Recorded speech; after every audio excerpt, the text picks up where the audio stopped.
បងប្អូនអ្នកស្ដាប់ទាំងអស់គ្នារូបភាពដែលខ្ញុំបានឃើញនៅយប់នោះគឺជារូបភាពមួយដែលខ្ញុំមិនអាចបំភ្លេចបានរហូតមកដល់សព្វថ្ងៃសិស្សរបស់ខ្ញុំម្នាក់ត្រូវដើមស្រល់ជាច្រើនដើមដែលមានចុងស្រួចបុកទម្លុះរាងកាយមួយដើមធ្លុះត្រង់បំពង់កមួយទៀតធ្លុះខ្នងហើយមានដើមផ្សេងទៀតបុកទម្លុះពេញខ្លួនឈាមហូរប្រឡាក់ពេញដីប៉ុន្តែអ្វីដែលធ្វើឲ្យខ្ញុំភ័យបំផុតមិនមែនគ្រាន់តែសភាពសាកសពរបស់គាត់ទេគឺពាក្យចុងក្រោយដែលគាត់និយាយមុននឹងដាច់ខ្យល់លោកគ្រូជួយខ្ញុំផងបងប្អូនប្រហែលជាឆ្ងល់ថាបើគាត់រងរបួសធ្ងន់ដល់ថ្នាក់នោះហេតុអ្វីបានជាគាត់នៅអាចនិយាយបានចម្លើយនឹងធ្វើឲ្យបងប្អូនមិនស្រួលចិត្តទេរឿងនេះកើតឡើងប្រហែលជា20ឆ្នាំមុននៅតំបន់ជនបទក្នុងខេត្តឧត្តរមានជ័យកាលនោះខ្ញុំមានភារកិច្ចបន្តការបង្រៀនសិស្សពីលោកតារបស់ខ្ញុំសិស្សដែលខ្ញុំត្រូវបង្រៀនមាន3នាក់គឺឆៃវ៉ាន់និងឈុនក្នុងចំណោមអ្នកទាំង3ខ្ញុំចង់និយាយពីឆៃទីកន្លែងដែលពួកយើងស្នាក់នៅគឺជាអាស្រមរបស់លោកតាខ្ញុំដែលនៅក្បែររបងវត្តមួយនិងស្ថិតនៅក្នុងតំបន់ព្រៃស្ងាត់ការរៀនរបស់ពួកយើងមិនមែនជាការរៀនធម្មតាទេវាមានវិន័យនិងច្បាប់តឹងរ៉ឹងជាពិសេសនៅពេលធ្វើពិធីនិងការហ្វឹកហាត់ក្នុងទឹកសិស្សត្រូវស្ថិតនៅក្នុងតំបន់ដែលគ្រូកំណត់មិនអាចចេញទៅណាតាមចិត្តបានឡើយប៉ុន្តែឆៃគឺជាក្មេងដែលចិត្តក្តៅហើយមិនសូវចូលចិត្តនៅស្ងៀមខ្ញុំទទួលគាត់មកបង្រៀនព្រោះឪពុកម្ដាយរបស់គាត់បានបាត់បង់ទៅហើយលោកតារបស់ខ្ញុំបានចិញ្ចឹមនិងបង្រៀនគាត់តាំងពីតូចខ្ញុំគិតថាការបង្រៀននេះអាចជួយឲ្យគាត់ចេះការពារខ្លួនតែខ្ញុំមិនដែលគិតថាការបំពានច្បាប់មួយយប់នឹងក្លាយជាមូលហេតុនៃការស្លាប់របស់គាត់ឡើយយប់មួយក្នុងខែទី2នៃការហ្វឹកហាត់ខ្ញុំស្រាប់តែដឹងថាឆៃបាត់ខ្លួនម៉ូតូចាស់មួយនៅអាស្រមក៏បាត់ទៅជាមួយគាត់ខ្ញុំចាប់ផ្ដើមសង្ស័យថាគាត់ប្រហែលជាលួចចេញទៅជួបមនុស្សដែលគាត់ស្រឡាញ់ពេលយប់ជ្រៅខ្ញុំកំពុងអង្គុយសមាធិស្រាប់តែឮសំឡេងសត្វមួយស្រែកនៅក្នុងព្រៃសំឡេងនោះឮ3ដងខ្ញុំចាប់ផ្ដើមមានអារម្មណ៍មិនល្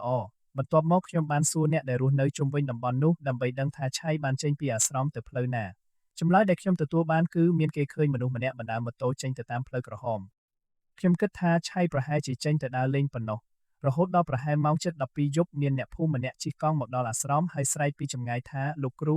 សិស្សរបស់លោកគ្រូវាជិះម៉ូតូទៅបុកគោយន្តដឹកដើមស្រល់គាត់ស្លាប់ហើយខ្ញុំនិងអ្នកនៅអាស្រមស្ទុះរត់ទៅកន្លែងកើតហេតុពេលទៅដល់ខ្ញុំឃើញរូបភាពដែលខ្ញុំមិនអាចបំភ្លេចបាន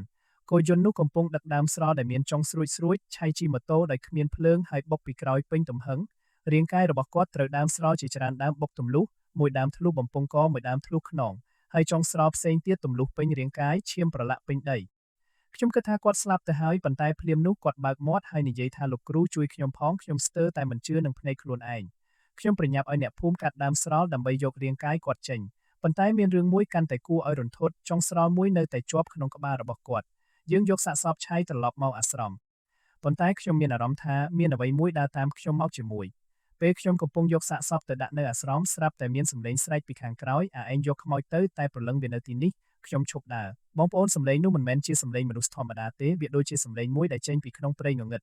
ខ្ញុំមិនបានឆ្លើយតបខ្ញុំគ្រាន់តែបន្តយកសាកសពទៅដាក់នៅអាស្រមយប់នោះខ្ញុំបានឮសម្លេងឆៃលោកគ្រូជួយខ្ញុំផងខ្ញុំងាកទៅគ្មាននរណាបន្តិចក្រោយមកសម្លេងនោះឮម្ដងទៀតលោកគ្រូខ្ញុំឈឺខ្ញុំដឹងថាវិញ្ញាណរបស់ឆៃមិនទាន់ទៅណាទេខ្ញុំសួរគាត់ថាហេតុអ្វីបានជាគាត់ចេញពីអាស្រមគាត់ប្រាប់ថាគាត់ត្រូវសង្សារហៅឲ្យទៅជួបគ្នានៅកន្លែងរោងល្ខោនប៉ុន្តែគាត់មិនទាន់ទៅដល់ផងគ្រោះថ្នាក់បានកើតឡើ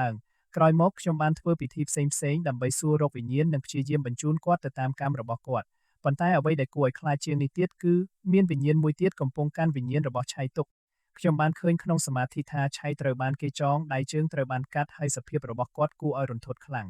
ខ្ញុំដឹងថាបើមិនដោះស្រាយរឿងនេះទេវិញ្ញាណរបស់សិស្សខ្ញុំនឹងមិនអាចទៅបានឡើយថ្ងៃបន្ទាប់ខ្ញុំបានអញ្ជើញគ្រូធំនិងធ្វើពិធីមួយដើម្បីទាញវិញ្ញាណរបស់ឆៃត្រឡប់មកវិញអាចធ្វើពិធីចាប់ពីព្រឹករហូតដល់យប់ប៉ុន្តែគ្មានលទ្ធផលរហូតដល់ខ្ញុំសម្រេចចិត្តអញ្ជើញលោកតារបស់ខ្ញុំនិងព្រះសង្ឃជាច្រើនអង្គមកជួយពេលចាប់ផ្ដើមធ្វើពិធីខ្ញុំបានឃើញអ្វីមួយដែលខ្ញុំមិនធ្លាប់ឃើញពីមុនវិញ្ញាណរបស់ឆៃកោងស្បង់លោកតារបស់ខ្ញុំហើយត្រូវបានអូសតាមផ្លូវលោកតារបស់ខ្ញុំបាននិយាយទៅកាន់វិញ្ញាណនោះថាចំពោះអ្នកទុនត្រូវទុនចំពោះអ្នករឹងត្រូវរឹងបន្ទាប់មកវិញ្ញាណឆៃបានត្រឡប់មកវិញប៉ុន្តែវាមិនទាន់ចប់ទេលោកតារបស់ខ្ញុំបានប្រាប់ឲ្យវិញ្ញាណឆៃនៅក្បែរដើមស្វាយមុខអាស្រមរយៈពេល7ថ្ងៃនៅថ្ងៃទី7ពួកយើងបានធ្វើពិធីបញ្ជូនវិញ្ញាណទៅតាមកម្មរបស់គាត់ខណៈពេលកំពុងធ្វើពិធីខ្ញុំឃើញស្រមោលមនុស្សម្នាក់ដើរកាត់បង្អួចប៉ុន្តែគ្មានក្បាលហើយភ្លាមនោះមានសម្លេងឮឡើងលោកគ្រូខ្ញុំលាហើយ3ដងភ្លាមនោះសត្វដែលមានសម្លេងចម្លែកនោះក៏ស្រែក3ដងដែរហើយបន្ទាប់មកអ្វីទាំងអស់នៅថ្ងៃទី8ប្រហែលម៉ោង10យប់ខ្ញុំបានឃើញវិញ្ញាណ3នាក់នៅមុខអាស្រមម្នាក់គឺឆៃ2នាក់ទៀតគឺបុរសម្នាក់និងស្ត្រីម្នាក់ពួកគេទាំង3បានលុតជង្គង់ហើយនិយាយមកខ្ញុំថាអរគុណលោកគ្រូបន្ទាប់មកពួកគេដើរឆ្ងាយទៅហើយបាត់ពីភ្នែកខ្ញុំក្រោយមកខ្ញុំបានដឹងថាវិញ្ញាណ2នាក់នោះគឺឪពុកនិងម្ដាយរបស់ឆៃ នៅពេលនោះខ្ញុំដឹងថាទីបំផុតសិស្សរបស់ខ្ញុំបានរកឃើញផ្លូវទៅកាន់កន្លែងដែលគាត់គួរតែទៅហើយរឿងទាំងអស់នេះបានបង្រៀនខ្ញុំមួយយ៉ាងថាច្បាប់របស់គ្រូមិនមែនជារឿងដែលសិស្សអាចមើលព្រោះពេលខ្លះកំហុសត្រឹមតែមួយយប់អាចផ្លាស់ប្ដូរជីវិតមនុស្សម្នាក់ទាំងមូលនេះហើយជារឿងខុសដំណាំគ្រូ